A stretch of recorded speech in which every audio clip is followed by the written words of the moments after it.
In this video, I will be speaking about my Brockhampton infographic design process and the choices that went into making this infographic. To start off with, I feel that it is necessary to speak a bit about Brockhampton in order to give some relevant context to my overall aesthetic approach.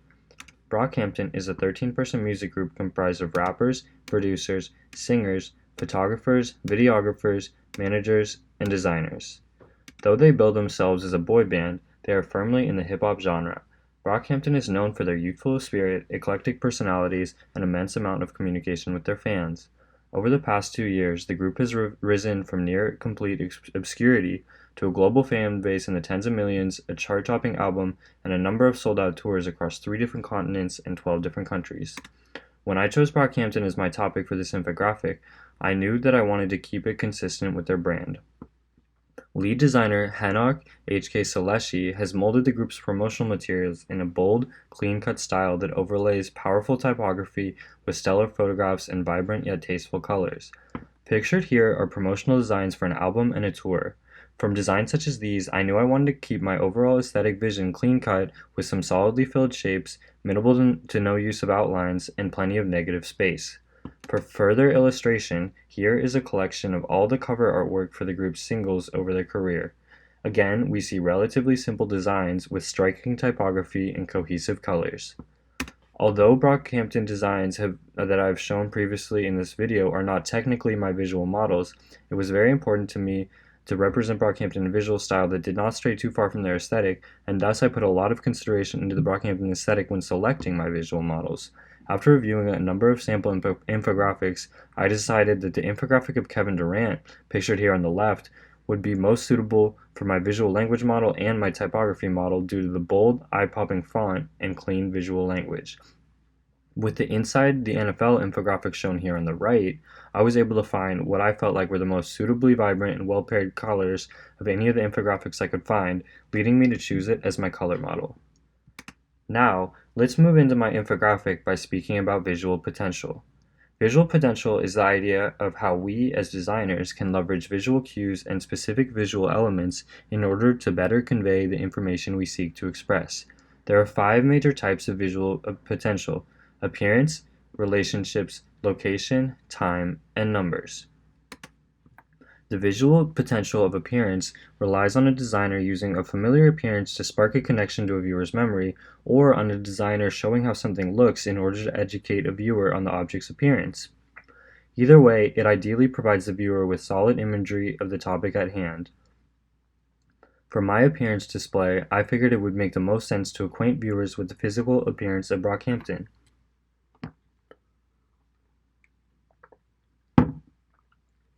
For my appearance display, I figured it would make the most sense to acquaint viewers with the physical appearance of Brockhampton. So, I made this large group shot a centerpiece image of my display. From it, I hope to give viewers a quick anchor point in Brockhampton as a topic, for I felt that by having a mental image of what the group looks like, viewers would be better able to keep the rest of my infographic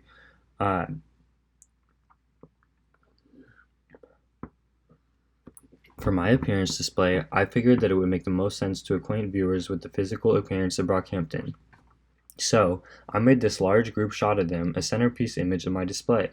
From it, I hope to give viewers a quick anchor point of Brockhampton as a topic, for I felt that by having a mental image of what the group looks like, viewers would be able to keep tacking on the rest of my infographics information to the image and wind up with a more collected sense of Brockhampton. The visual potential of relationships involves a designer showing connections or relationships between things using a variety of design techniques known as visual encodings. Encodings can be many different things, but some of the most common include variations in color, size, shape, position, amount, and line treatment. For my relationship display, I portrayed a web-like diagram of the various roles of each Brockhampton member. By distinguishing various members according to how they contribute to the group, I sought to show the viewer that through the variety of skills and roles that each member possesses, Brockhampton has become a well-oiled machine that is more than the sum of its parts. Each member relies on the others as they continually work together to create their art and share it with the world. I encoded information in this diagram through multiple techniques. The first technique I chose was line treatment. I use thick circles to indicate a category of roles and thin lines to indicate a link from a person to that category. The second technique I used was color. I used it to group members and links together with their role or roles. The third technique I used in this diagram was position. By grouping performers near each other, operations people near each other, and producers people near each other, I gave the viewer another indicator with which to distinguish people's roles. The visual potential of location allows a designer to display information in which geographic location is relevant. Location displays are also often combined with numbers displays to show variation in numbers according to geographic location. I was particularly excited about this piece of my infographic because it meant that I got to showcase Brockhampton's far-flung origins. Perhaps the most unique tidbit about Brockhampton is that the group met online on a Kanye West fan forum. Unlike many other groups that form among close childhood friends or musicians living in the same city who may meet each other through local music scenes, Brockhampton's origin story showed how the internet could connect like-minded individuals and bring them together from across entire oceans. The most obvious encoding here is location. I showed each member's photo on here in accordance with their hometown by placing it on a map of the US, UK, and Grenada. Next, I used colors to further encode the quantity of members from a given city. If a city was home to only one member, the member was circled in yellow. If the city was home to 2 or 3 members, they were circled in blue or red, respectively. The visual potential of time involves designers showing time visually, often through a timeline, a circle, or a grid. For this display, I chose to make a timeline in order to show Brockhampton's relentless production and notable accomplishment of releasing 3 albums in a mere 6 months. As with any timeline, I encoded time into position with the thin blue connector lines corresponding to the release dates of each album pictured, and the dates further labeled above the album covers. Lastly, the visual potential of numbers gives designers a chance to show how many or how much of something. Common number displays include bar charts, pie charts, line charts, and area charts, but there are many more creative and complex ways to display numbers. Number displays are frequently used in conjunction with appearance displays, such as with this Brockhampton member gallery. With this display, I sought to give viewers of my infographic a more personal introduction to each member of Brockhampton, as well as to show the unusually large 13-member size of the music group through this display's 13 circles. I used a mount to primitively encode the number of members in the group by having 1 portrait for each member to sum to a total of 13 portraits for 13 members. I also used size and position to keep these equal for each member, showing that none were bigger or above each other.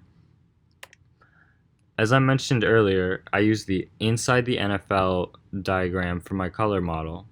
I chose this because while it contains vibrant, saturated colors, it uses them rather sparingly, allowing the background gray to rule most of the space.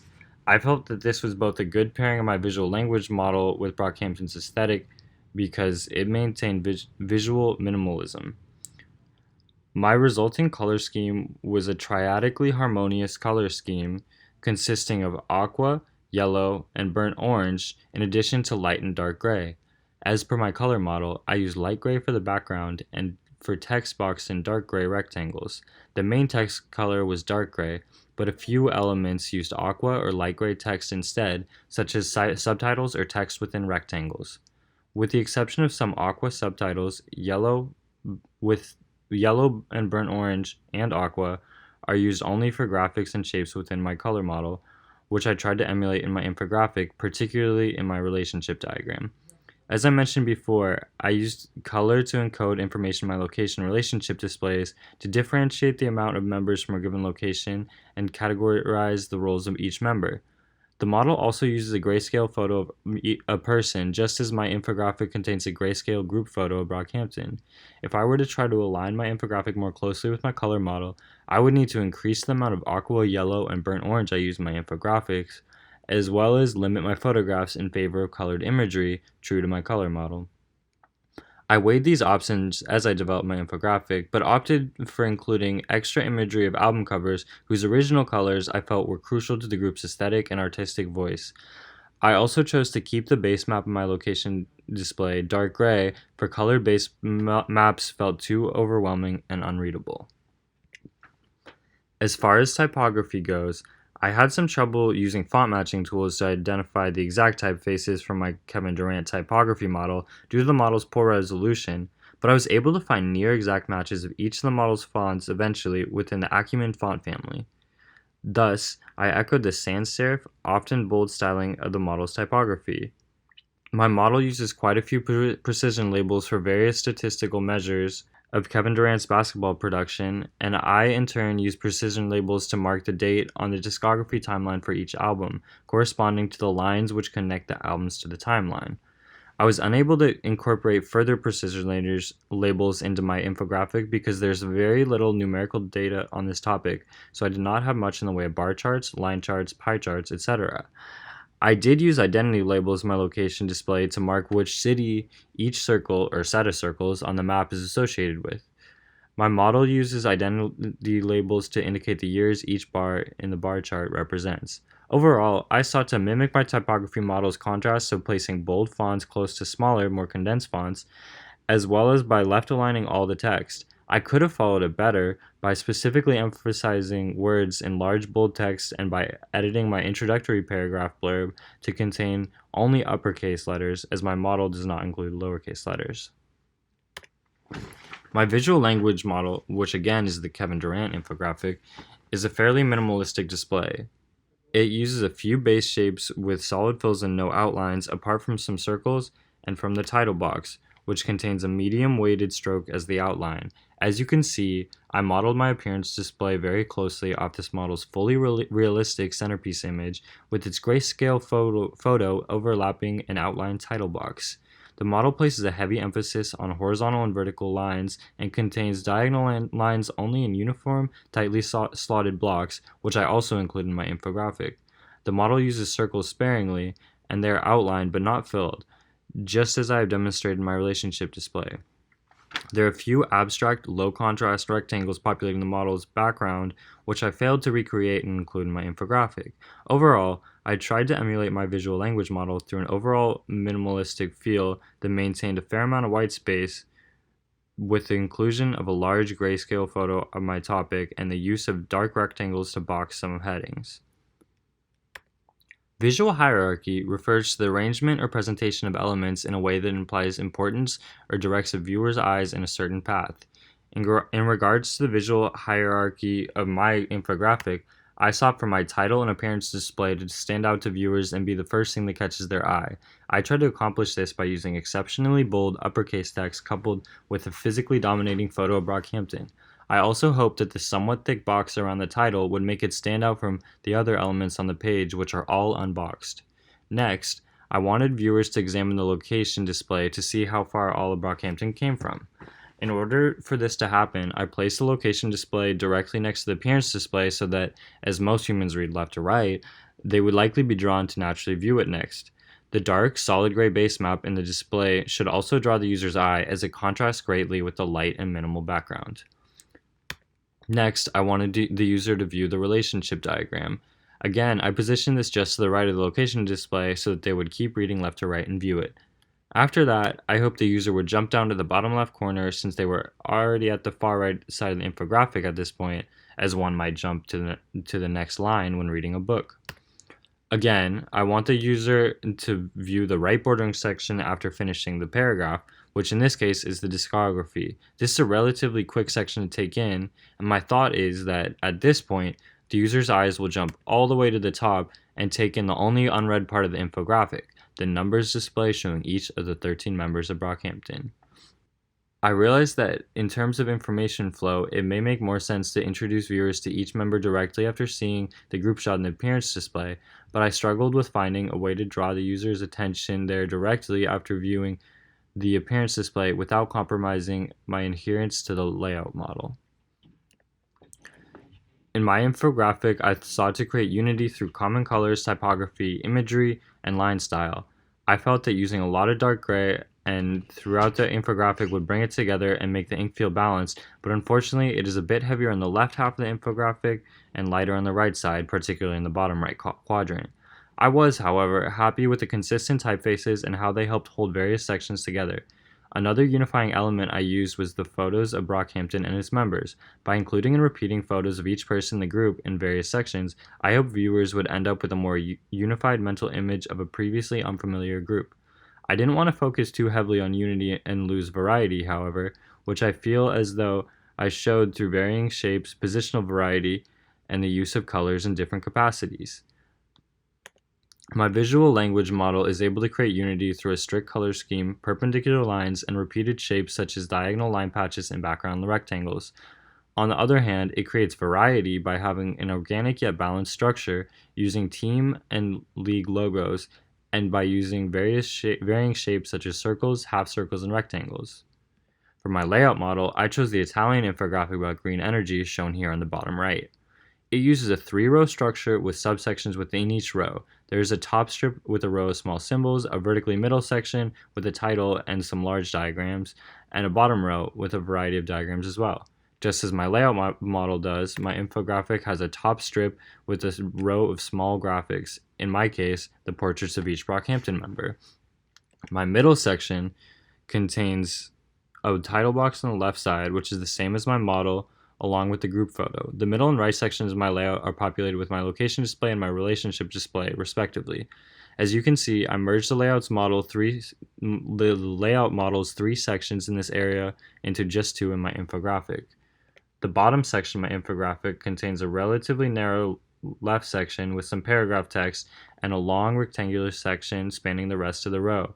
Again, I have merged multiple sections in this row of my layout diagram to align better with the information I'm presenting in my topic. Within each section of my layout, any graphics are presented below the section's title, similarly to my layout model.